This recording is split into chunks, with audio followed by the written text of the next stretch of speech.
Yo, Bakayalo, Kono Yalo, et oui, on va parler de Jujutsu Kaisen, chapitre 236. Oui, vous avez bien entendu, on va parler des leaks, des spoils. Effectivement, je ne suis que l'animé, donc je ne sais pas ce qui se passe dans le chapitre, mais je viens d'être spoilé par ce qui va apparaître. Donc les amis, si vous ne voulez pas être spoilé, quittez vite la vidéo. Mais là, je vais spoiler comme un bâtard parce qu'on m'a spoilé. Je vais en parler, mais pour autant le dire directement, ça ne m'a pas énormément touché. Mais avant cela, instant auto-promo les amis, mais bien sûr, Wolfus, mon fameux manga, qui sortira le 31 octobre sur Manga Draft, gratuitement et légalement. Donc n'hésitez pas à le regarder quand il sortira. J'en ferai encore du bruit, des vidéos dessus, évidemment, mais ce sera un banger, évidemment. Donc mon fameux manga Wolfus, notez-le bien dans vos agendas, parce que quand ça va sortir, ça va être une dinguerie, hein, évidemment. Mais avant cela, on est là pour parler des leaks. Donc forcément, Jujutsu Kaisen, si tu n'as pas vu, je pense que tu as déjà quitté la vidéo. C'est pour ça que j'en profite pour faire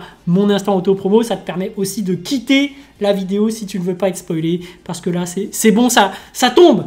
Donc direct, chapitre 236, on a l'information que Gojo va mourir. Et oui, face à Sukuna. Donc les amis, moi je sais pas ce qui s'est passé entre temps. Je suis au niveau de l'animé. Mais je me dis une chose. C'est comment est-ce qu'il est mort? Bah oui. Donc face à Sukuna, on sait très bien que les pouvoirs de Gojo, normalement, il est censé te faire ralentir à l'infini au moment même où tu es sur le point de l'attaquer. Donc comment Sukuna s'y est pris pour pouvoir toucher Gojo? Parce que je rappelle que son pouvoir de base de l'infini, c'est de ralentir les autres tellement à fond que tu ne peux pas le toucher. Donc après on a vu qu'il y avait dans le dernier épisode de Jujutsu Kaisen là où il y avait un espèce de monstre, insecte et tout, qu'on pouvait faire une extension de territoire, ou je sais plus comment ça s'appelait, mais bref, un truc pour faire en sorte que le pouvoir ne marche pas, donc finalement toucher Gojo. Donc on va théoriser, hein, puisque j'ai tout loupé. Mais dans le spoil, ce que j'ai vu, c'est que Sukuna a découpé Gojo en deux. Donc il y a la partie haute qui est qui est au sol, et la partie basse qui est carrément debout comme ça là. Donc vraiment il a été sectionné en deux. Et on voit aussi que Gojo, il est à terre, il est complètement mort selon les gens. Mais moi j'ai envie de dire, tant qu'on lui a pas coupé le cerveau, il est pas mort, hein. Parce que moi ce que j'ai vu dans les épisodes, rappelez-vous, hein, ce qu'on a vu récemment, hein, dans l'épisode 4 ou 5, bon après eux ils sont plus avancés, donc peut-être qu'ils vont vraiment dire si il est mort. Mais moi ce que j'ai vu, c'est que Gojo, il s'est fait charcuter par Toji. Toji qui avait une arme qui pouvait passer au travers et neutraliser les pouvoirs. Et on se rappelle qu'à ce moment-là, il lui avait même mis un coup à la tête, il lui a tronçonné la jambe, il lui a coupé le corps, le torse, tout ça. Et à ce moment-là, Gojo, juste après, il est revenu à la charge. Pourquoi? Parce que l'énergie négative, les amis, permet de soigner. Donc là, les amis, quand on montre l'image du spoil, comme quoi Gojo, il s'est fait tuer, il est découpé en deux, certes, mais on sait très bien que les pouvoirs de Gojo, avec le côté négatif, il est capable de se soigner. Donc, est-ce qu'il est vraiment mort? C'est ça la question que j'ai envie de me poser. Bon, après, évidemment, ceux qui ont vu la suite savent plus de choses que moi, mais moi, je me pose des questions, hein. Est-ce qu'il est vraiment mort? Et en plus, on est dans un manga d'exorcisme. Exorcisme, c'est quoi? C'est un truc par rapport aux morts. Tu fais en sorte que les âmes reposent en paix. En gros, c'est ça un peu l'exorcisme, comment je vois les choses.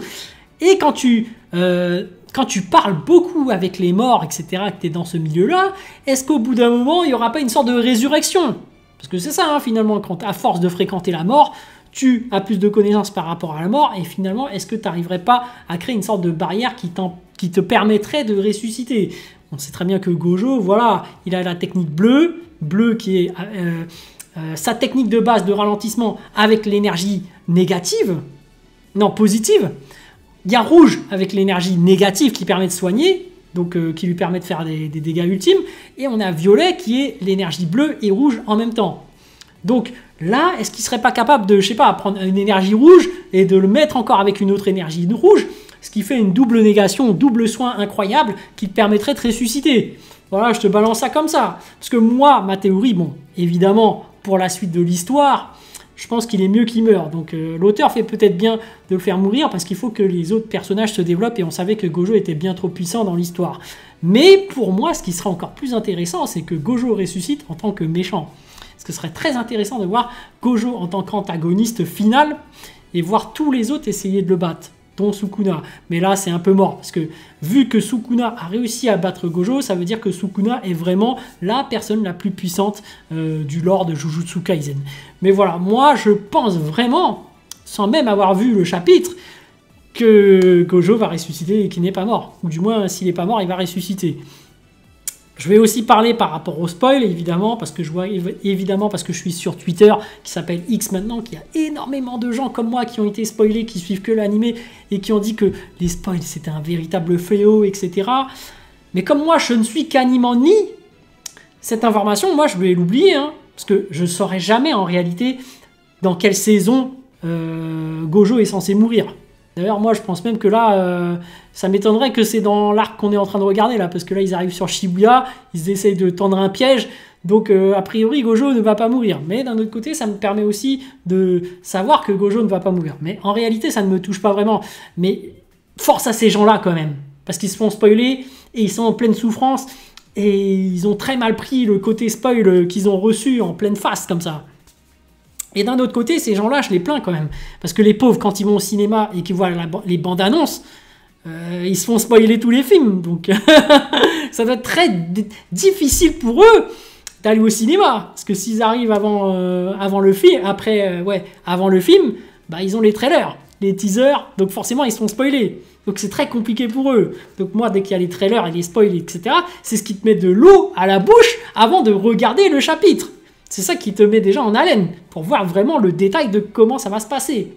Donc chacun a sa façon de déguster son chapitre, mais voilà, pour ces gens-là qui ont beaucoup souffert et qui se disent « mince, je voulais pas savoir que Gojo s'est fait tuer et tout », bah force à eux, hein. Moi je leur dis tout simplement force à eux. Mais voilà, je donne mon avis par rapport à ce spoiler, et je spoil ceux qui veulent, hein, je vous ai laissé le temps de partir, mais pour Jujutsu Kaisen, voilà, Gojo qui meurt. Moi, je veux qu'il reste, je veux qu'il soit l'antagoniste final. Voilà. Sur ce, je vous dis donc à plus dans le bus, ou plutôt à plus tard dans le car, ou plutôt à bientôt dans le bateau. Moi, ça me fait marrer ces leaks, et d'ailleurs, j'en profite pour en faire une vidéo, parce que ça m'a, mine de rien, hypé sur ce qui m'attend plus tard. Mais moi, j'attends vraiment l'épisode là sur Shibuya qui a vraiment l'air passionnant.